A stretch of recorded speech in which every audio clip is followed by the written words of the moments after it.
to prevent discrimination, the government has taken more power from the states, but in 2013, you're going to see that power greatly diminished. And we'll talk about the Supreme Court case that kind of is going to reverse this. It's going to return a lot of that power back to the states. Sorry. Got to switch gears. All right. So when it comes to voting, there are a few amendments you need to know. The 15th, which gives the right to vote, all right, that can't be denied based on race or color or previous condition of servitude, which historically this was a part of the answer to can former slaves vote.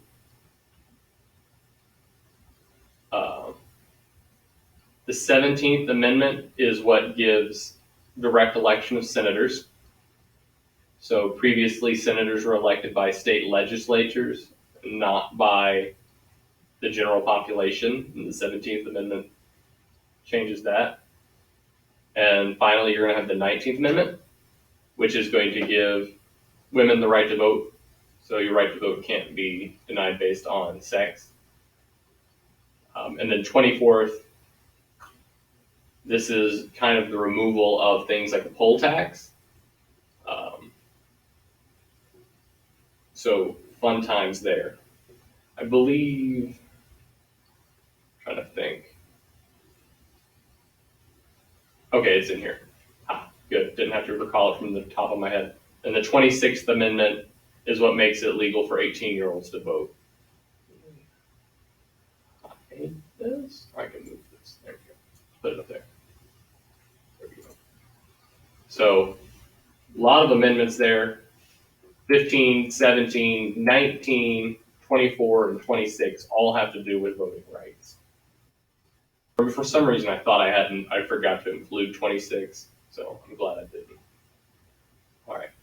1965, the Voting Rights Act was passed, and this essentially served to ban literary tests and other obstacles such as like poll taxes and the like. It made it harder for states to change their laws on voting. So essentially, it's going to make it to where states who were known to be discriminating can't change their laws as easily in the future. So the federal government has to approve any changes. So there's a link to this case here.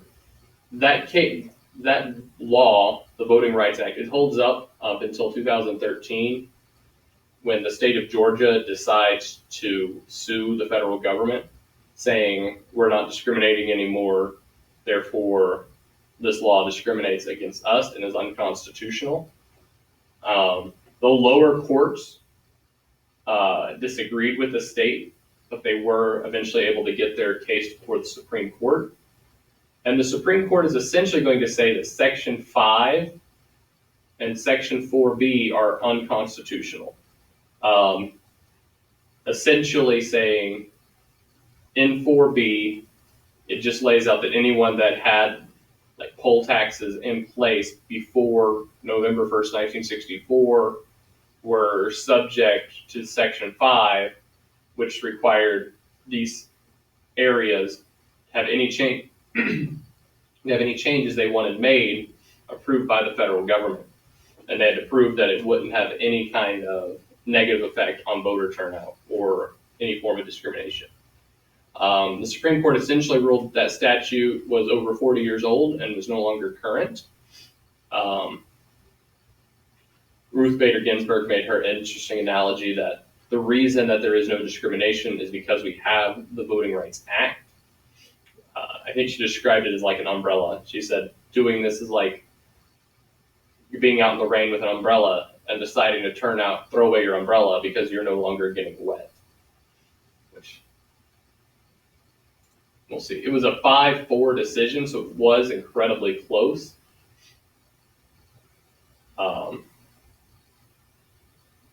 My question to you all, do you think the Supreme Court got it right? was this requirement based on how states were set up in 1964? Was this unconstitutional, and should it have been changed?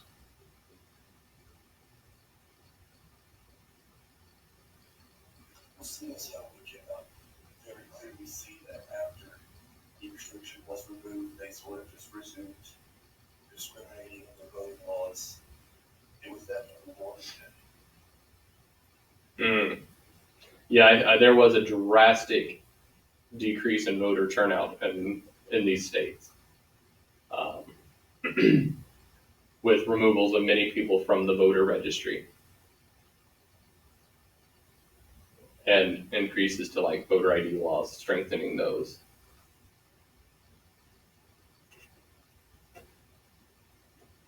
So a potentially problematic ruling. So when it comes to voting, sorry, we're going to change gears here for a second. Do you think, is it all right for people to just vote for a single party?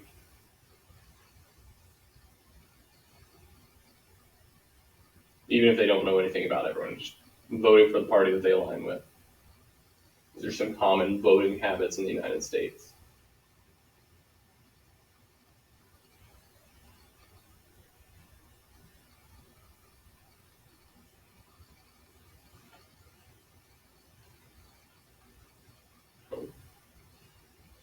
Yeah, y'all aren't very talkative today.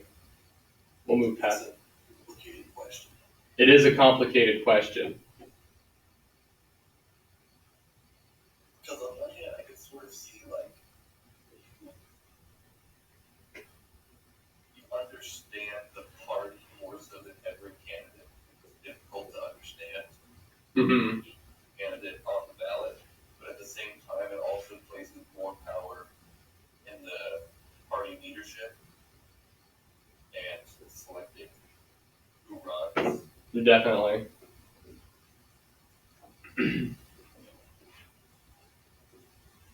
So is it okay then, like, to vote, like just go in and vote straight ticket without even looking?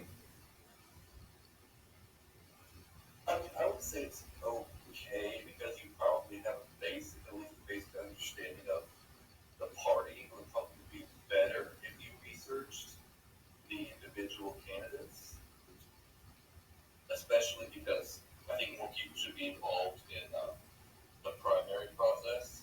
That has more of an impact, especially if you're looking at city politics, where the Democratic candidate is very likely to win. So getting involved in the primary would require you to actually research the candidates and not just vote straight ticket because there are multiple candidates from one party. I think that would definitely, I think you're right. I do think that somehow if you could increase like voter activity when it comes to primaries, you would be in a better situation. The question becomes is how do you encourage people to take a more active role in the primaries?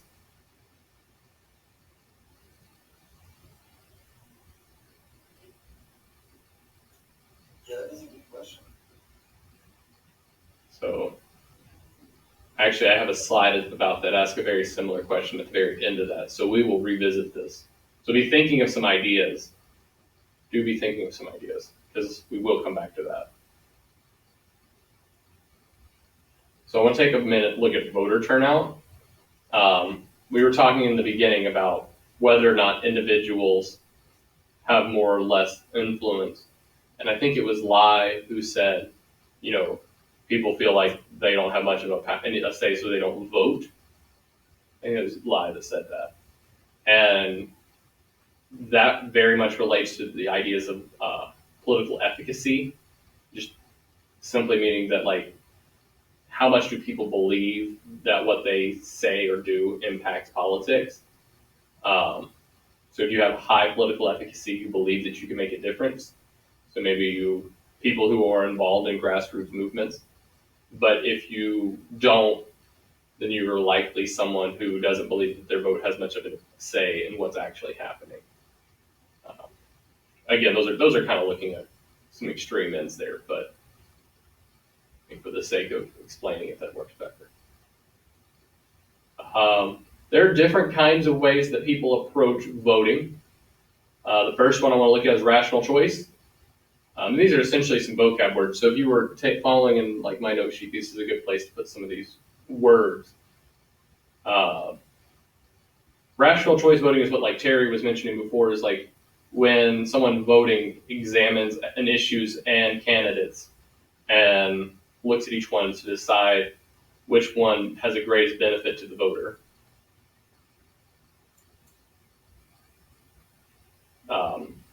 We see a lot of retrospective voting today. A lot of campaign like ads are kind of centered on making people vote in this style. With the big questions, are you better off than you were 4 years ago? So using the last 4 years to think about why you want to vote a particular way. So this is looking at a presidential election.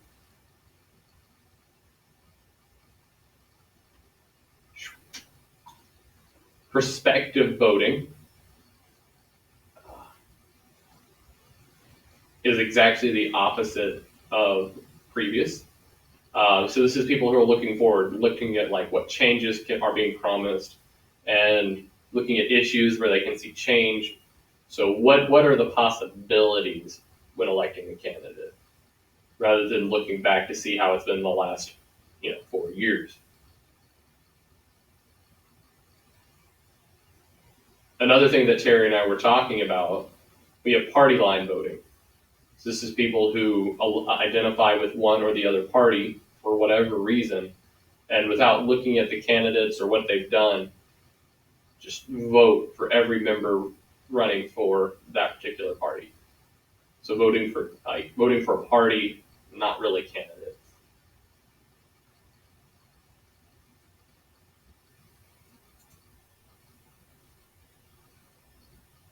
So the United States has a problem with low voter turnout. This is us compared to most other major countries, and I believe this graph is from 2018. There it is. Just kind of comparing turnout in the United States to other countries, where we have, under 50%, under 40% really, and whereas other countries can claim upwards of 80%. Any thoughts on why this is in the United States?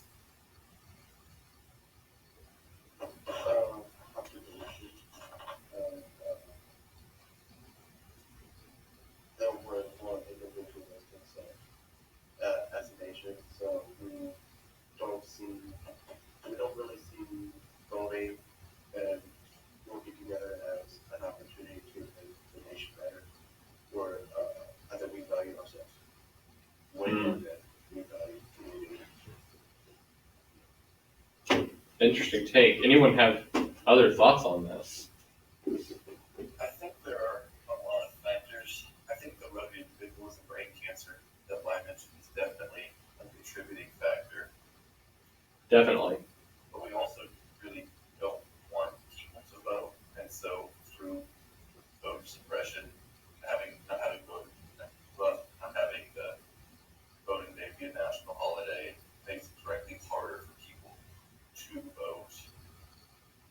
We have a bit of a corporate duopoly, so the candidates oftentimes aren't that different on economic issues, and it's more social, so people that don't care that much don't get involved. Because of the electoral college, even like the vote doesn't matter, because in a lot of instances it doesn't for the big races like governor or president.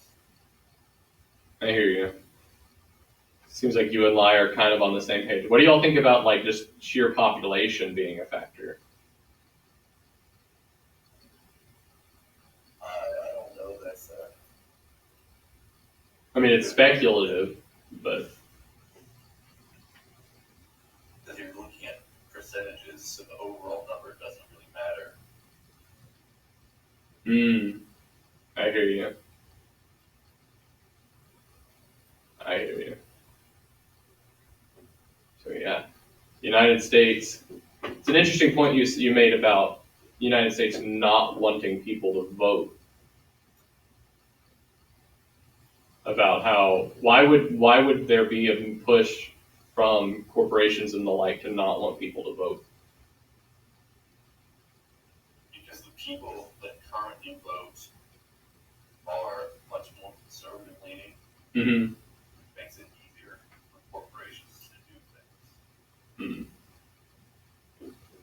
So if the general population voted, do you think that would change things? Like if we were to able, maybe even just to get our voting levels, even if it was just to a level similar to that of the UK or Germany?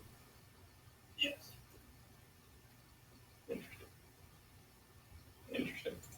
Because given the current demographics of who do and don't vote, it's disproportionately older people, disproportionately wealthier people, disproportionately whiter people, all of whom tend to favor less regulation for businesses or tax cuts or things like that. As a result, we have many flaws in the system that I think will be fixed. If you look at the pop, the positions in the pop that supports versus positions that are being versus how they support being published. Okay. No, I think you might actually be right. So I'm going to agree with you for now. This is looking at individual turnout in the country based on age here in the United States. And I believe this was 2008. I think these were, no, where's 2018? I believe it was 2018 that this was put out. And it looks at as far as the 2016 election. That's what it is. Yeah. So all of these different groups, who always seems to show out up the most? Simple. The old folks. Why do we think that is that the old folks turn out in the highest number in this country? Kind of hits on some things Terry mentioned a second ago.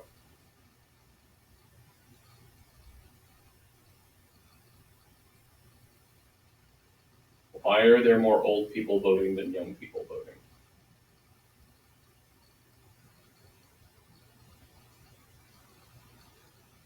People 45 to 60 plus seem to be always vote in higher numbers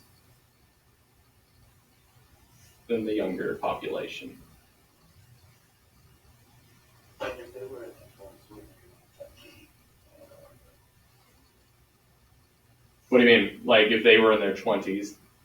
like if they were in their 20s, 25-year-olds, like the ones, So like if this 26, like if the senior group was in their 20s, yeah, uh, would it still be high? that's an interesting question. So like 20 years, let's see, when they were in their 20s, if we're assuming the purple group is 60-ish.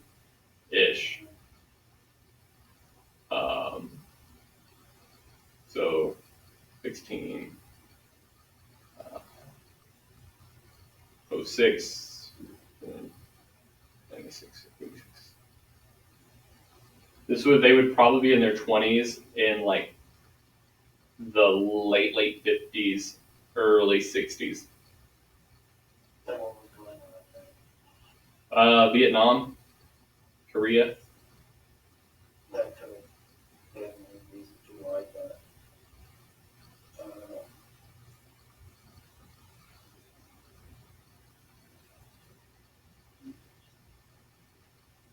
So Vietnam and Korea is going on. Terry, what reasons do you think? Because you kind of mentioned something that most people would argue is part of the relationship here. Just what's the reason that older people vote more? Mm-hmm. I think part of it maybe that they're more ideologically driven. Mm. They're much stronger in their viewpoints. Another part of it is that they have more free time Right. Yeah, no, that free time one was the big one.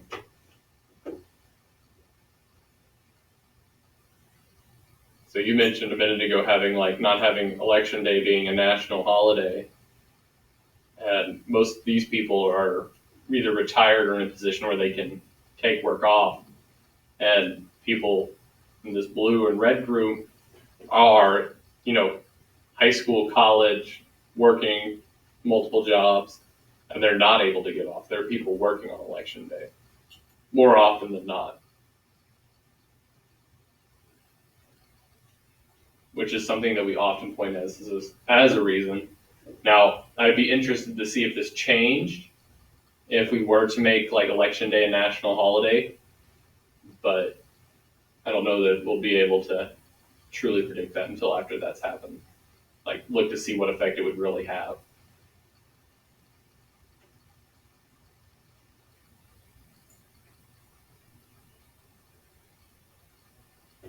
Why is turnout? I mean, why do you all think turnout is higher for presidential elections than essentially any other type of election?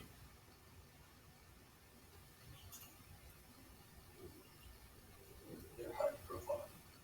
Yeah, no, higher profile, for sure, uh, which has a lot to do with how much money they are able to throw at it. Um, by the time you reach the presidential election, you pretty much split the country in half and have half the nation's money supply behind you, effectively, I guess. Not realistically. Um, People usually say that they find that this election to be more important, which is interesting. Is the presidential election more important necessarily than midterms and primaries?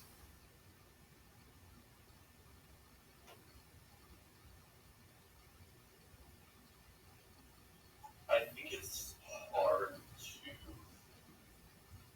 pinpoint what you need is important. Like, the president is a much more public figure to like represent the country. Right. And so while who controls the Senate and the House is also important for passing laws and whatnot, voting for the president is very,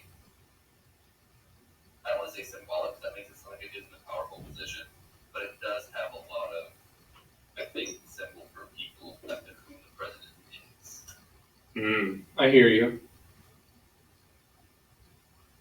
What about primary elections? You're not actually electing anybody. Are they less important? Like, what is the importance of a primary election?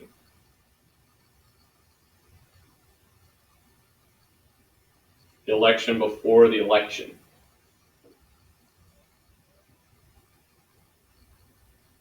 So again, I'd say they're important in like a different sort of way, Mm-hmm. in that it decides who runs your party. Right.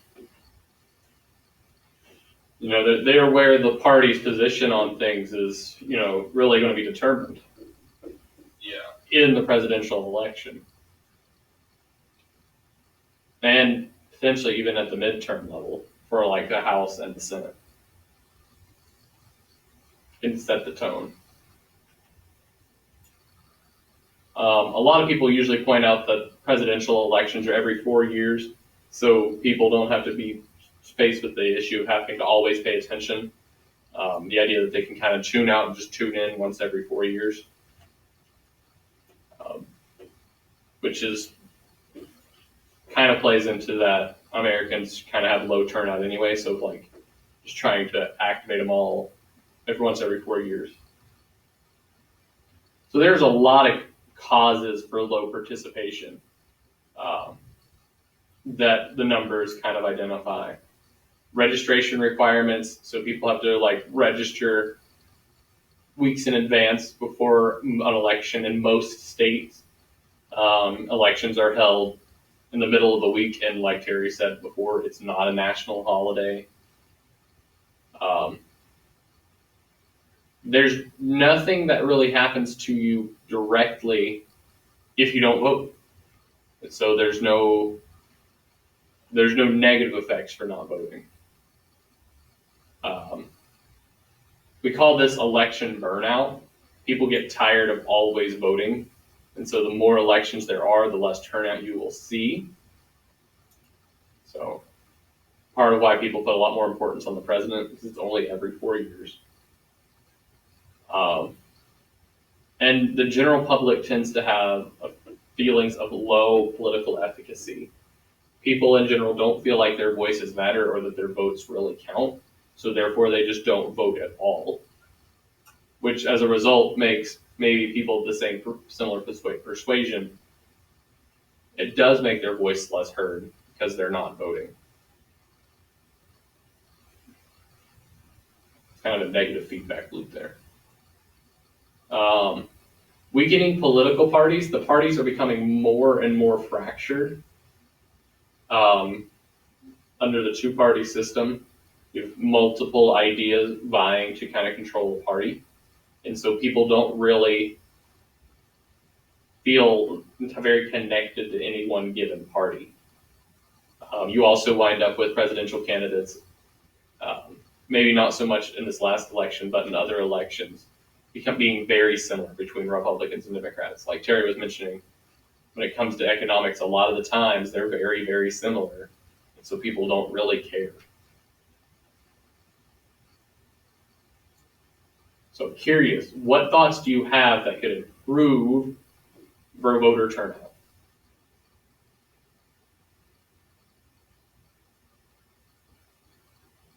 If y'all were to try to increase the number of people who turned out to vote. So you make it a holiday.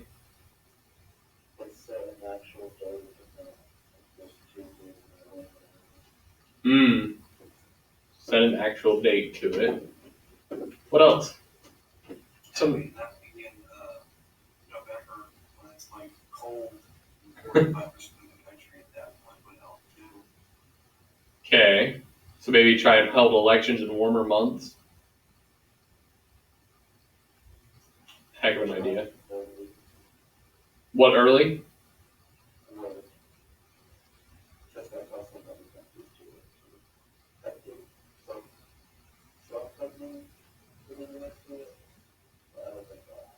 Oh, okay. So if you weren't going to make it a holiday, let people off in time. I think it's only about half of companies give you the day off for to vote. Which is wild. Oh. Good question. Marie, what do you think?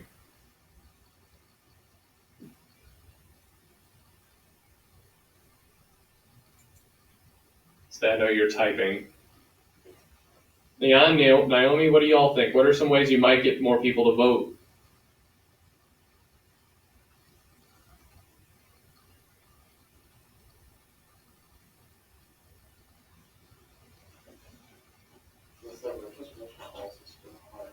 What was that?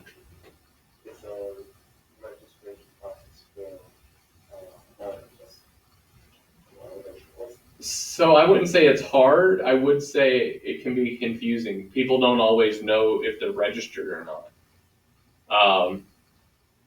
It's not hard to go online and register to vote. You pretty much just need a driver's license or anything. A lot of states make it to where you get registered to vote just by getting a driver's license. But at the same time, states purge their voting records semi-regularly. And so like they'll essentially mail out little cards to your address.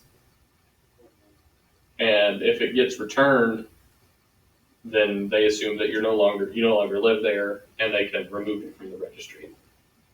You're no longer registered, and they don't have to really inform you that you've been removed. So you just kind of go. You might show up to vote and just be told that you're no longer registered. It depends a lot on what state you're in. It does. It does very much depend on what state you're in. I think the most recent figures I've seen said it costs from about $75 to $150 to the cost of getting registered and traveling for you to go. How much? 75 Yikes. Depending on the state. Yeah, I think that was an average figure. So there are some states where it's definitely a lot easier. Yeah. So I was curious about how you all felt about how Oregon handles this, because you mentioned it does matter what state you're in. They're called Oregonians. I really thought Oregonites would have been better, but no one asked me. So all Oregonians are automatically registered to vote when they get a driver's license. And if they don't opt out, they will receive a ballot in the mail 3 weeks before the election. This was That's very cool. yeah. What are some, why do we think that's cool? What are some pros here?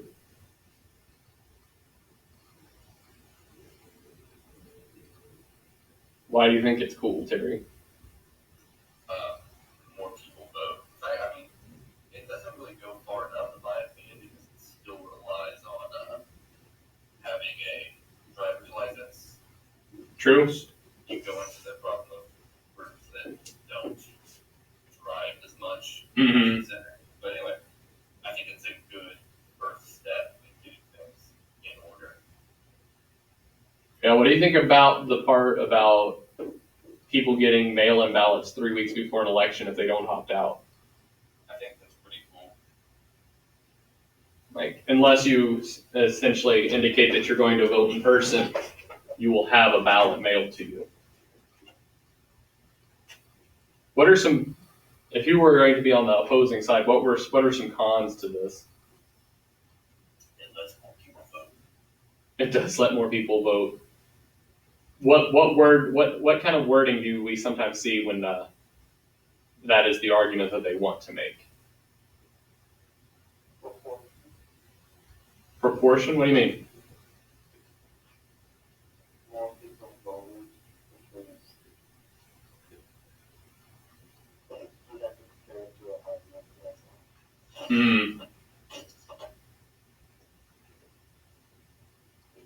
So what did we say? What was the argument? Oh, what have I done? What have I done? There we go. The argument against mail-in voting for this last election.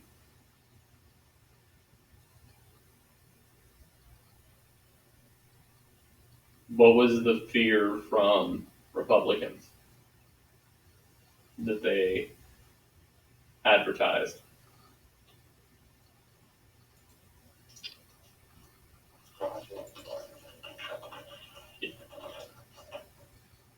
Yeah, fraud. Yeah, something going on over there.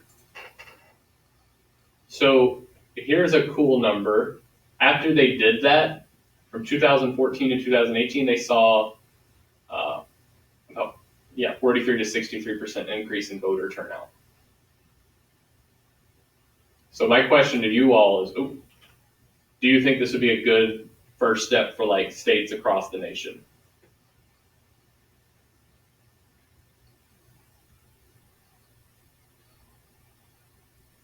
It sort of depends on the state of their mail system, because in some states, especially ones that are more rural, it's very hard Mm-hmm. to give people their mail and stuff. Which I guess the 3 week, I don't know when you have to turn the ballots in by. Right. 3 weeks for some of them, so that could work. Mm. Or Yeah. they have to, they mail them out 3 weeks ahead. They don't have to guarantee. No, I'd like to see. I'd be curious about how they might work this out for like Native American groups that oftentimes like receive their mail via mule train because of how remote they are. Like the timing would be miserable.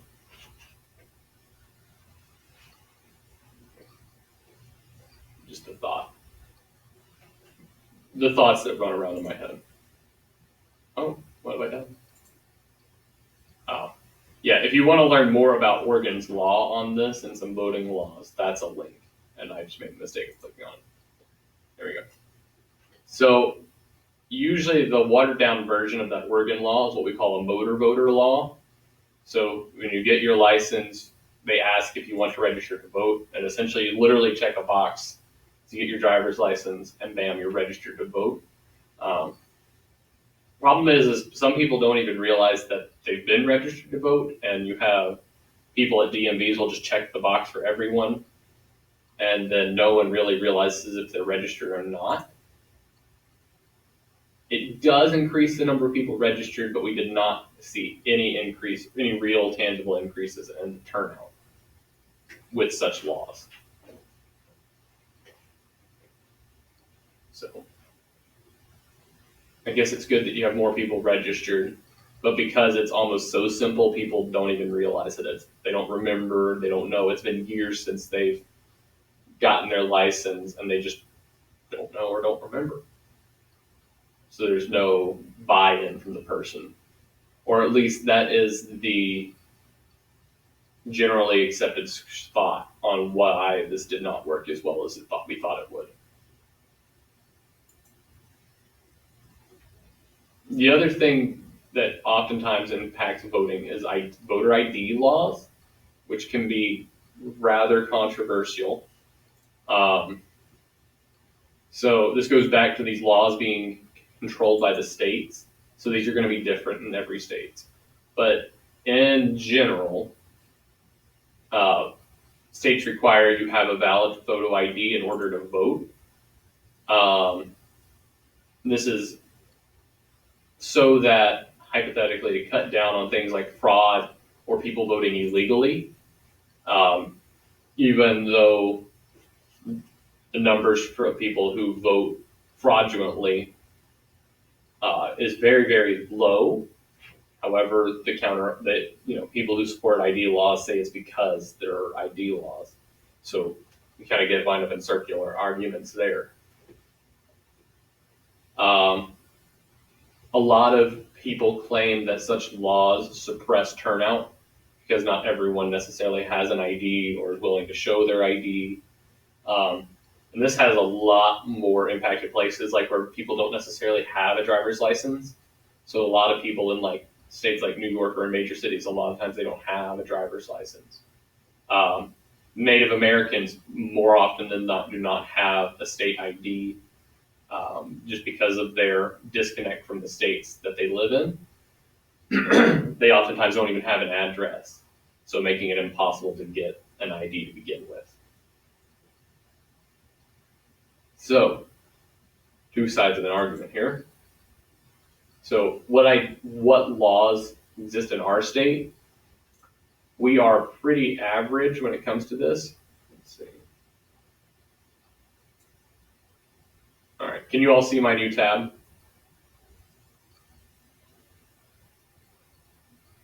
Should be like a like green and gray map of the United States is like hexagons. All right, cool. It shows it itself showing the other screen, so I wanted to make sure. So Indiana, we're in the strict photo ID category. You can vote in person without an ID, but you're required to show back up to the voting site, either to show your ID or sign an affidavit swearing indigence or religious objection. So indigence meaning that you are essentially poor and just incapable of having one, so you don't have a car, which a lot of people aren't willing to sign a form saying that they are an indigent, or that you have some form of religious objection. Because of a religious affiliation, you cannot have a photo ID. So yeah, a lot of these gray states they're going to be significantly easier to vote, and they have higher levels of turnout. I have checked out Tennessee. Like in Indiana, you have 6 days to like at least come in and prove that you either have an ID or you're indigent or have a religious objection. Tennessee, you have 2 days. And I think that was one of the toughest ones that I found. So, eek.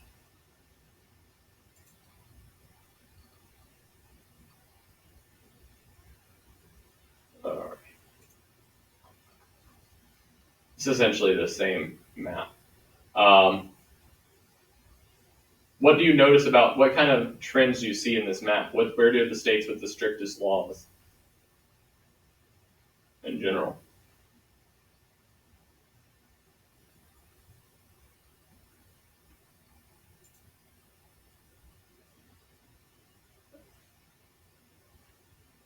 So, Yeah, you got the southeastern United States, this zone down here. How might that,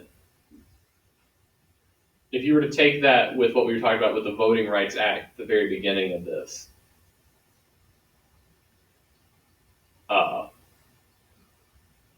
what concerns may come to mind? there's definitely something going on. Yeah, it gives. I think it gives. You might say it gives credence to what Terry was saying about there being a conscious effort to keep people from voting occurring here. The greener states famously have a reputation for treating minority populations very well. You said the greener states. Yeah. Yeah. Think, for those of you that didn't catch it, that was a lot of sarcasm. I like how Indiana went blue once, and then after that we were like, all right, no more of this voting rights thing. Yeah, Indiana's interesting, like especially when you mentioned like voting rights, but in terms of its left-right, it's considered one of the most conservative states. But like in this last election, it was almost split 50-50 in terms of parties supported. I mean, it took our, I forget his name, it took our senator saying some pretty crazy things to elect a Democratic senator, which I think sort of shows that people are more interested in the top of the ballot races. Yeah, definitely. Say no one's really paying attention to who their city council members are, even though those are going to be the people that have probably the most direct impact on their day-to-day life.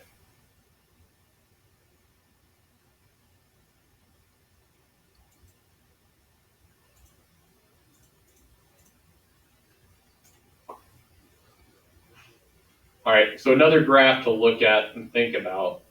Let me move my image here. So this is looking at percent of eligible voters who say they voted in 2014 and 18 midterms. In the light colors here, these are men, the darker ones are women. And this is broken down by age, and so you can see where they were in 2014 versus 2018 in the midterms. What trends do you see here again?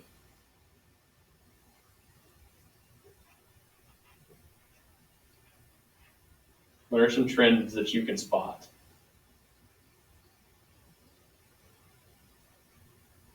And what's a trend that you can spot?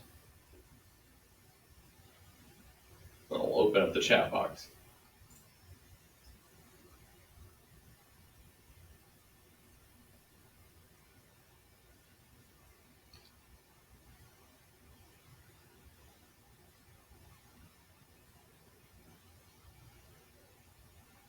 Matthew, what's a trend that you notice looking at this graph?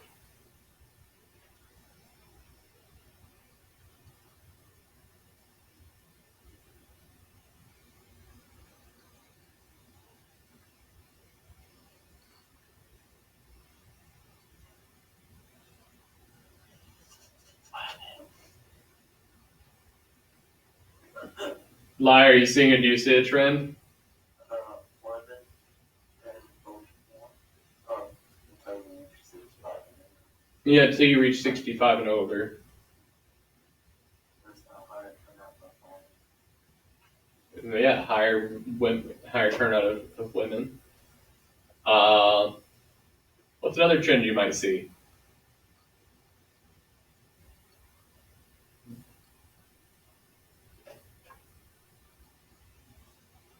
What's another trend going on here?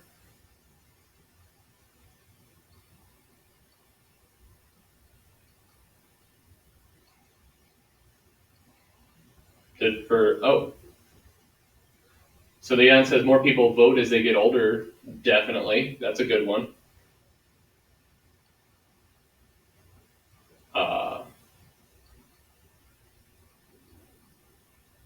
What's one more? Terry, what's a trend that you see? And something else you can pull from this graph. Or this infograph, I guess, is what it really is. The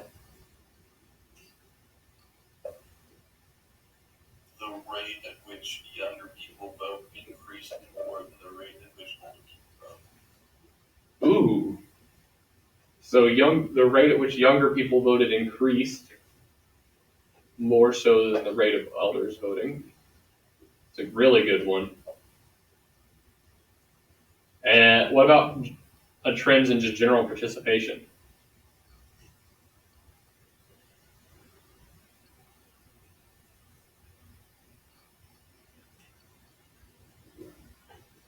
Did participation increase or decrease from 2014 to 2018?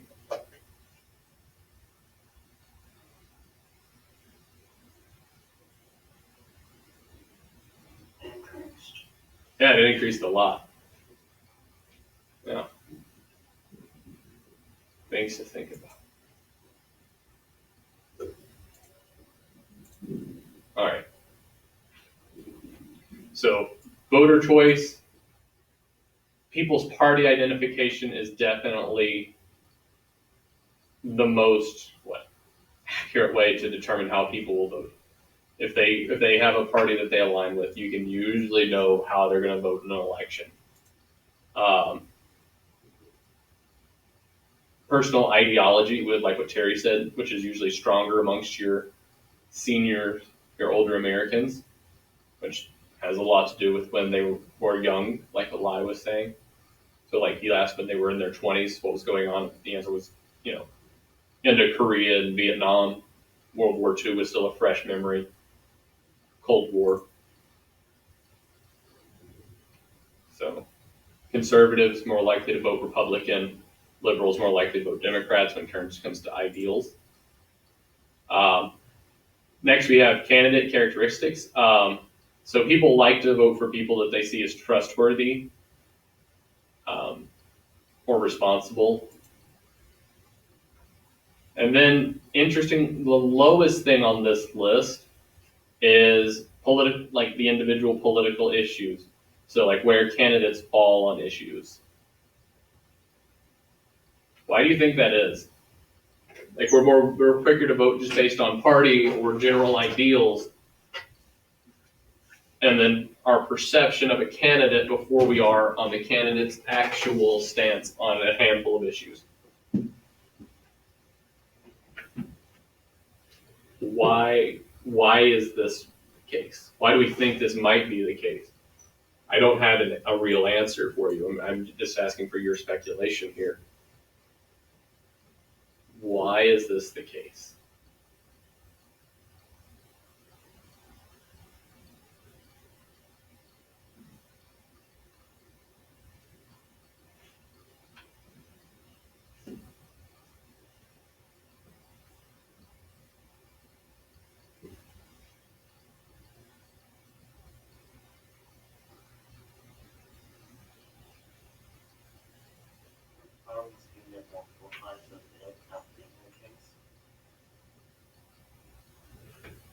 So you think that, or what are you trying? What are you saying by that? What do you mean there?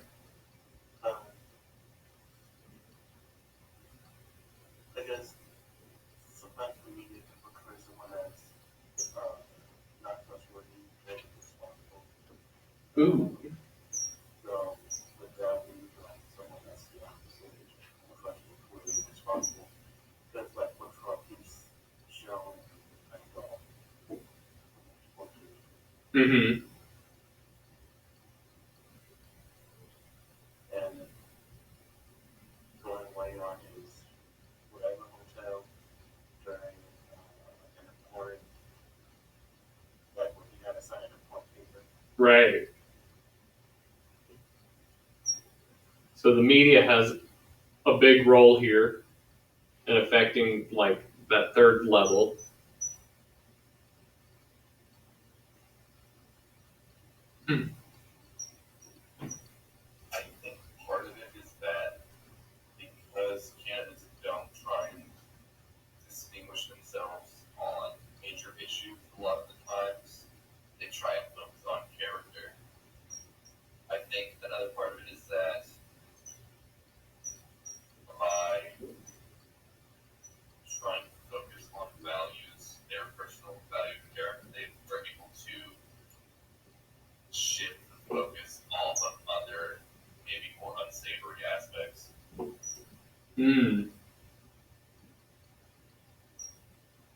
Yeah, definitely.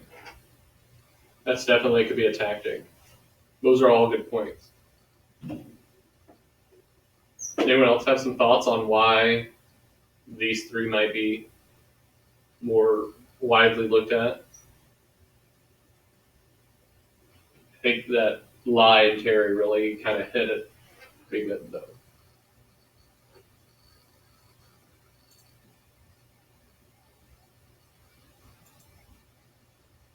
So,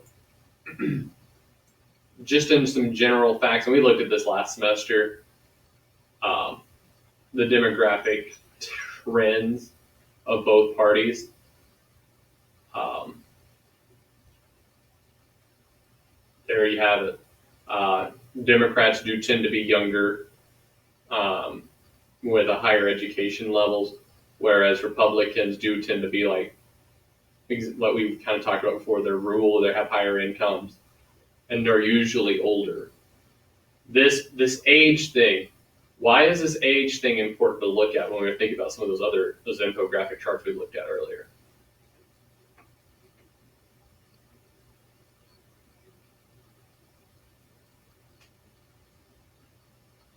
Just older people vote more. Older people vote more. That's right. So Republicans can oftentimes count on that when it comes to an election.